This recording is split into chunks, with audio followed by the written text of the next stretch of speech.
भाई बहन mummy blogs में सभी का स्वागत करती हूँ। उम्मीद करती हूँ अच्छे हेल्थ में होगे, अपने परिवार का ख्याल भी रखते होगे। तो भाई समर बाबू लेटे हुए हैं, पर वो भी चश्मा पहन के।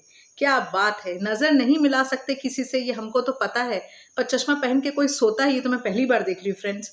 और यहाँ पे मम्मी, जिनको ना उनका बेटा गलत लगता है, ना वो खुद गलत लगती हैं, और ना ही वो उनका बेटा लालची कोई एंगल से वो दोनों एक दूसरे को मानते हैं, क्योंकि उनके हिसाब से लालच सिर्फ और सिर्फ राधिका की मम्मी के अंदर और ध्रुव की मम्मी के अंदर है, जो कि बहुत गलत बात है। इनके अंदर कोई लालच नहीं है, सही में कोई लालच नहीं है। हाँ ना समर की मम्मी, आपके अंदर तो कोई लालच नहीं है, इसलिए आप बोल रहे हो कि गुनगुन के पापा क्या ही कर लेंगे, गुनगुन के पापा को तो कुछ पता ही नहीं है, गुनगुन के पापा को तो पता होना चाहिए गुनगुन के साथ ऐसा ऐसा हुआ है।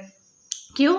क्योंकि आप लोगों को फ्लैट की चिंता है और कोई चीज़ की चिंता नहीं है। खासकर समर की मम्मी को फ्लैट की ही चिंता है। अब समर को ये लग रहा है कि ये फ्लैट जो है हाथ से चला जाएगा। इनका तो 8 लाख रुपए पता नहीं कौन से केस में डूबा है, पता नहीं कैसा ये केस तुम लड़ रहे थे कि 8 लाख रुपया लग गया। घर में लगा है ठीक है, समझ सकती हूँ, मगर केस में 8 लाख रुपये, ये तो मैं ताज्जुब हो रही हूँ। और यहाँ पे ना राधिका रही और ना ही गुनगुन रही, कोई तुमको अब नहीं मिल रहा है। तो इस बार करवा चौथ भी कैसे मनाओगे? करवा चौथ भी मनाने के लिए तो कोई होना चाहिए, खासकर अपनी बीवी। राधिका तो गायब, और गुनगुन वो तो तुमको अब कुछ मानने से ही इनकार कर रही है, तो तुम तो एकदम पूरे गिरे पड़े ही रह गए हो।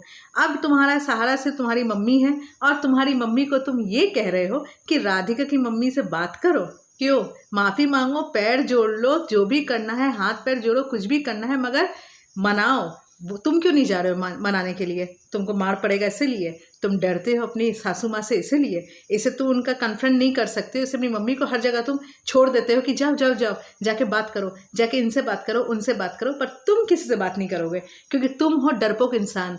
तुमको सिर्फ लड़की नचाना आता है, लड़की के संग सोना आता है, और जो भी है तुमको ये सब ही करना आता है। तुमको किसी से सही तरीके से बात नहीं करना आता है, क्योंकि तुम हो डरपोक इंसान। तुमको हमेशा मार से ही डर लगता है। तुम्हारे लिए तो पुलिस वाला भैया ही ठीक है, जो आके एक एक रपटा मारता रहता है और वही तुमको ठीक करता है। तो एनीवेज यहाँ पे देखते हैं कि समर बाबू के संग आगे आगे होता है क्या, क्योंकि इनको गुनगुन की जितनी चिंता नहीं है ना, उतनी गुनगुन की फ्लैट की चिंता है। और समर की माँ का तो घूम फिर के सुई का कांटा एकदम फ्लैट में ही जाके अटक जाता है कि राधिका की मम्मी फ्लैट के लालच में ये कर रही है, ध्रुव की मम्मी फ्लैट के लालच में ये कर रही है। अरे भाई, उसके आगे भी थोड़ा उठो। तुम लोग जैसे हो ना, हर किसी को वैसे मत समझो, खासकर राधिका की मम्मी को तो मत समझो। उनका खुद भी रहती है एक जगह, और ऊपर से यहाँ पे कोर्ट के ऑर्डर से राधिका तुम्हारे घर में रह रही है। अब तुम लोग को कोर्ट के ऑर्डर के हिसाब से क्यों निकाला गया ये तो मुझे भी समझ नहीं आता फ्रेंड्स, क्योंकि कोई भी जगह अगर बहू रहती है घर में तो घर वाले घर से निकलते नहीं है, चाहे पुलिस भी निकाल नहीं सकता। पर यहाँ पे सब तो देख रही हूँ उल्टी गंगा बहती है।